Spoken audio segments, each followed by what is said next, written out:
Hello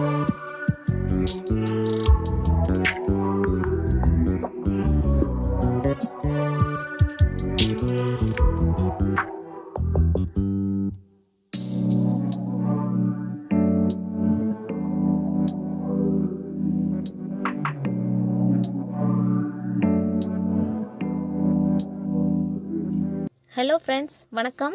welcome to my channel. எல்லோரும் நல்லா இருக்கீங்களா? இன்றைக்கி வந்து சிக்கன் கிரேவி தாங்க எப்படி செய்கிறதுன்னு பார்க்க போகிறோம். நான் சொல்கிற இந்த மெத்தடில் செஞ்சு பாருங்கள், ரொம்பவே சூப்பராக இருக்கும், டேஸ்ட்டாக இருக்கும். ஓகேங்க, வாங்க வீடியோக்குள்ளே போகலாம். ஃபஸ்ட்டு வந்து தேவையான பொருட்கள் பார்த்துடலாங்க. பாருங்கள், இவ்வளவும் தேவையான பொருட்கள். அப்புறம் வந்து கடுகு, கருவேப்பிலை, கொத்தமல்லி இதெல்லாம் வந்து அடிஷ்னலாக தேவையானது. இப்போ பாருங்கள், நான் 1/2 கிலோ சிக்கன் எடுத்து நல்லா கழுவி க்ளீன் பண்ணி வச்சுருக்கேன். அப்புறம் பாருங்கள், 2 பெரிய வெங்காயம் வேணும். அப்புறம் 3 தக்காளி அப்படிங்கும்போது சின்ன சைஸ் அப்படிங்கிறனால 3 எடுத்திருக்கேன். நீங்கள் பெருசாக இருந்ததுன்னா 2 போதும். இஞ்சி வந்து இந்த மாதிரி ஒரு 2 துண்டு, 4 பல்லு பூண்டு, தேங்காய் வந்து இந்த அளவு கரெக்டாக இருக்கும் 1/2 கிலோ சிக்கனுக்கு. சோம்பு 1 ஸ்பூனு, 2 ஏலக்காய், 2 வரமிளகாய், அப்புறம் வந்து சிக்கன் மசாலா வேணும். அப்புறம் வந்து குழம்பு மிளகாத்தூள் கொஞ்சம் எடுத்துருக்கேன். இவ்வளோ வந்தாங்க தேவையான பொருட்கள். இப்போ வந்து வெங்காயம் கட் பண்ணி வச்சுக்கணும். தக்காளியை வந்து மிக்ஸி ஜாரில் போட்டு அரைச்சி வச்சுக்கலாம். இஞ்சி பூண்டு பேஸ்ட் பண்ணி வச்சுக்கணும். பாருங்கள், இஞ்சி பூண்டு பேஸ்ட் பண்ணியாச்சு, வெங்காயம் கட் பண்ணி வச்சாச்சு. தக்காளியை வந்து நான் மிக்ஸி ஜாரில் அரைக்கிறதுக்கு முன்னாடி ஒரு துண்டு வரலி மஞ்சள் போட்டு நான் அதை அரைச்சிட்டு அப்புறமா தக்காளியை அரைச்சி எடுத்துப்பேன். அவ்வளோதான். இப்போ வந்து அடுப்பில் பாத்திரத்தை வச்சு நம்ம பாத்திரம் சூடானதும் நம்ம வந்து எண்ணெய் விட்டுக்கலாம். முதல்ல வந்து தாளிப்பு பண்ண போகிறோம். இதுலேயே எல்லா பொருட்களையும் வதக்கி விட்டுட்டு அப்புறமா சிக்கனை வதக்கி அப்புறமா தான் நம்ம கிரேவி பண்ண போகிறோம்.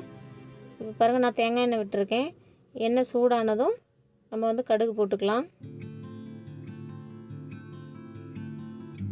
கடுகு, அப்புறமா கடலைப்பருப்பு போட்டுக்கிறேன்.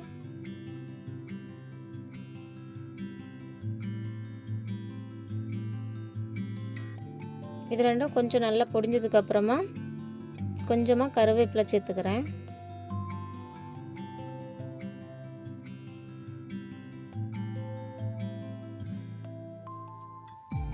அப்புறமா நறுக்கி வச்சுருக்க வெங்காயத்தை போட்டுக்கலாம். இது நல்லா வதக்கி விட்டுக்கலாம்.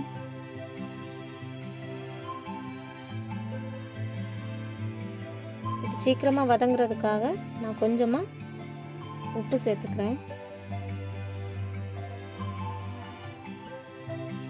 வெங்காயம் ஓரளவு நல்லா வதங்கினதுக்கப்புறம் வந்து நம்ம அரைச்சி வச்சுருக்க இஞ்சி பூண்டு பேஸ்ட்டை சேர்த்துக்கலாங்க. 4 பல்லு பூண்டு, இஞ்சி வந்து அதே சைஸில் கொஞ்சமாக எடுத்து நான் அரைச்சி வச்சுருந்தேன். அதை போட்டு இப்போ நல்லா பச்சை வாடை போகிற அளவுக்கு நல்லா வதக்கிக்கலாம். இது ஓரளவு வதங்கினதுக்கப்புறமா நம்ம வந்து விரலி மஞ்சள் ஒரு துண்டு போட்டு அரைச்சேன். அப்புறமா வந்து தக்காளி, இந்த 2ஐயும் அரைச்ச மிக்ஸை வந்து நான் போட்டுக்கிறேன். நீங்கள் மஞ்சத்தூள் போட்டிங்கன்னா அந்த விரலி மஞ்சள் அரைக்க வேண்டியதில்லை. நான் மஞ்சத்தூள் வந்து போடாமல் விரலி மஞ்சள் யூஸ் பண்ணியிருக்கேன். பாருங்கள், இப்போ தக்காளி போட்டாச்சு. இந்த தக்காளி, இஞ்சி பூண்டு இதோட பச்சை வாசனைலாம் நல்லா போகிற அளவுக்கு வதக்கிக்கலாம். வேணும்னா இன்னும் கொஞ்சம் கல் உப்பு போட்டு கூட நல்லா வதக்கி விட்டுக்கோங்க. இதில் நம்ம உப்பு சேர்க்குறதுனால நம்ம அப்புறமா சிக்கன் சேர்க்கும்போது உப்பு சேர்க்கும் போதெல்லாம் பார்த்து சேர்த்துக்கணும். இப்போது தக்காளிலாம் ஓரளவு நல்லா வதங்கினதுக்கப்புறம் நம்ம வந்து கழுவி வச்சுருக்க சிக்கனை சேர்த்துக்கலாங்க. சிக்கனை சேர்த்து நல்லா கிளறி விட்டுட்டு ஒரு 2 நிமிஷம் நல்லா வதக்கி விட்டுக்கலாம். இந்த தக்காளி, வெங்காயம் இது கூட நம்ம சிக்கனும் கொஞ்சம் ஒரு 2 நிமிஷம் நல்லா கிளறி விட்டுக்கலாம். நல்லா கிளறி விட்டு ஒரு 2 நிமிஷம் வதக்குனதுக்கப்புறமா தேவையான அளவு தண்ணி ஊற்றி வேக வச்சுக்கலாங்க. சிக்கன் வந்து மூழ்கிற அளவுக்கு தண்ணி விட்டு வேக வச்சு எடுத்துக்கலாங்க. ஒரு 10லேருந்து 15 நிமிஷம் போதும், நல்லா வெந்துடும். இல்லை அப்படின்னா நீங்கள் குக்கரில் வேக வச்சு எடுத்து கூட இந்த வெங்காயம் தக்காளி கூட மிக்ஸ் பண்ணி அப்புறம் மசாலா போட்டு ரெடி பண்ணிடலாங்க உடனே. இப்போ பாருங்கள், இது 10லேருந்து 15 நிமிஷம் வேகட்டும். அதுக்குள்ளே நம்ம தேங்காய் அரைச்சி எடுத்துக்கலாம். இந்த தேங்காவை மட்டும் போட்டு நான் ஃபஸ்ட்டு குறப்பாக அரைக்கிறேன், தண்ணி விடாமல். அப்புறமா வரமிளகாய், ஏலக்காய், சோம்பு 3ஐயும் போட்டு அரைச்சி எடுத்துக்கலாம். பாருங்கள், அரைச்சாச்சு. இப்போ வந்து நம்ம வேக வச்ச சிக்கன் ரெடியாக இருக்குது. 10லேருந்து 15 நிமிஷம் வந்துருச்சு. இப்போ மசாலா சேர்த்துக்கலாம். நான் காமிக்கிற கரண்டியில் 2 கரண்டி மசாலா தூளுங்க, குழம்பு மிளகாத்தூள். அப்புறம் அதே கரண்டியில் 2 கரண்டி நம்ம வந்து சிக்கன் மசாலா சேர்த்துக்கலாம். ரெண்டுமே சம அளவு சேர்த்துருக்கோம். ஸோ இந்த அளவு வந்து கரெக்டாக இருக்கும். என்ன மசாலாவை நல்லா மிக்ஸ் பண்ணி விட்டுட்டு இந்த ஸ்டேஜில் நம்மளுக்கு தண்ணி இன்னும் கொஞ்சம் வேணும் அப்படின்னா இந்த ஸ்டேஜில் தண்ணி சேர்த்துக்கலாம். அதுக்கப்புறமா நம்ம வந்து சேர்க்க முடியாது. ஸோ இப்போவே தண்ணி இன்னும் கொஞ்சம் வேணும், ஏன்னா இன்னும் கொஞ்சம் குழம்பு வந்து வற்றி வரும். ஸோ நம்ம வந்து இந்த ஸ்டேஜில் தண்ணி வேணும் அப்படின்னா இப்போவே சேர்த்துட்டு அப்புறம் வந்து ஒரு 5 மினிட்ஸ் வேக விடலாங்க. நல்லா கொதிக்கட்டும். எப்போவுமே மசாலா போட்ட பிறகு ரொம்ப நேரம் வேக விடக்கூடாது. ஒரு 5 மினிட்ஸ் சரியாக இருக்கும்.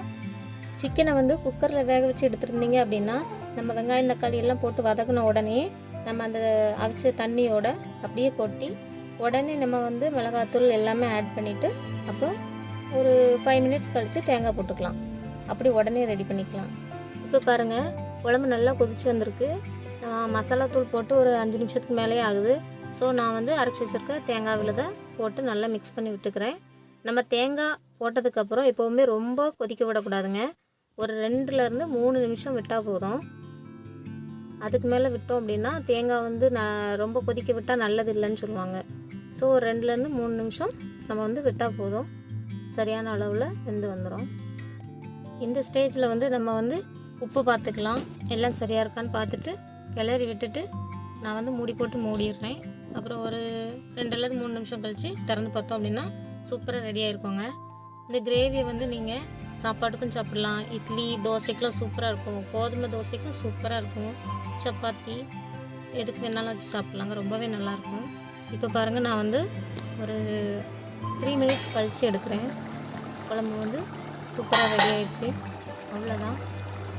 இப்போ வந்து நம்ம ஸ்டவ் ஆஃப் பண்ணிவிட்டு மல்லித்தலை மட்டும் தூவி விட்டுக்கலாம்.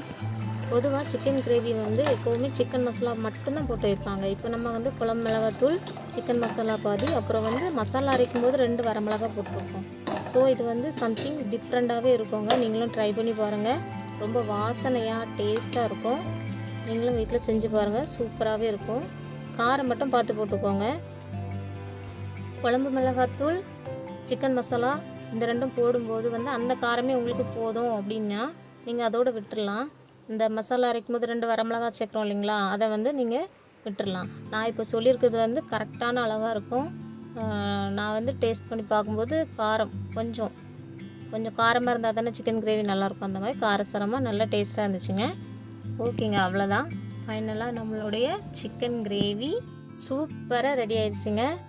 நீங்களும் உங்கள் வீட்டில் இந்த மாதிரி மெத்தடில் செஞ்சு பாருங்கள். எல்லாருமே சிக்கன் வாங்கி கிரேவி பண்ணுவோம், குழம்பு பண்ணுவோம். பட் இந்த ஸ்டைலில் நீங்கள் கொஞ்சம் பண்ணி பாருங்கள் ஒரு தடவை. ரொம்பவே பிடிக்கும். இந்த வீடியோ பிடிச்சிருந்ததுன்னா லைக் பண்ணுங்கள், கமெண்ட் பண்ணுங்கள், ஷேர் பண்ணுங்கள். தொடர்ந்து என்னோடய சேனலை வாட்ச் பண்ணுங்கள். அதுக்கு என்னோடய சேனலை மறக்காமல் சப்ஸ்கிரைப் பண்ணி வச்சுக்கோங்க. தேங்க்யூ. மனித நேயம் காத்து மனிதாபிமானத்துடன் வாழ்வோம். நன்றி.